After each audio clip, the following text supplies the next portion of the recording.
At patuloy nga po ang pagbuhos ng relief goods para sa mga nasalanta ng Bagyong Yolanda.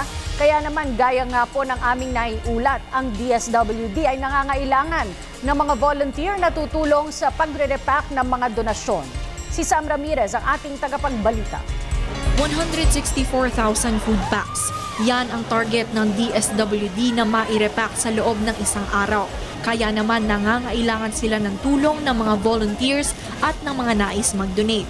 Para sa mga nais mag-donate o di kaya mag-volunteer dito sa DSWD, maaari kayong tumawag sa numerong 851-2681 o di kaya naman sa numerong 852-8081. Ngayon, para sa mga walk-in na volunteers at yung mga gustong mag-donate, pwede kayong magpunta dito sa may DSWD warehouse Road, Pasay City. Una niyong gagawin, pupunta kayo dito sa Warehouse F kung saan naroon ang Volunteer and Deployment Desk. Ito yon. Una niyong gagawin, magre-register kayo. After nyo mag-register, may isasagawang orientation kung saan magsasabi ang mga DSWD personnels kung ano yung mga house rules, kung ano yung mga dapat at hindi dapat gawin dito sa loob ng warehouse ng DSWD. Pagkatapos naman yan, ay ide-deploy kayo ng mga DSWD personnels sa mga repacking stations nila. Pwede kayong ma-assign una doon sa pagtatakal ng bigas, pangalawa doon sa pagbuo ng mga food packs. Ito sa likod ko, nakikita nyo yung warehouse kung saan kinukumpleto yung mga family food packs.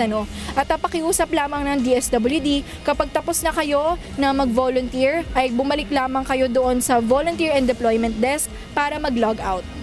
Matindi ang pangangailangan ng ating mga kababayan sa malinis na tubig, pagkain, noodles, kape, gatas, gamot, maayos na damit, bagong set ng underwear at sanitary napkins. Dahil din sa dami ng nais mag-volunteer at mag-donate, sa laki ng target na dapat maabot at sa dami ng mga kababayan nating nangangailangan ng tulong, inaasahang bago matapos ang linggo, magkakaroon pa ng ibang repack ang DSWD sa Villamor Air Base, Fort Bonifacio, Lasal Green Hills at sa Air 21 warehouses. Nag-uulat para sa Telebisyon ng Bayan, Sam Ramirez.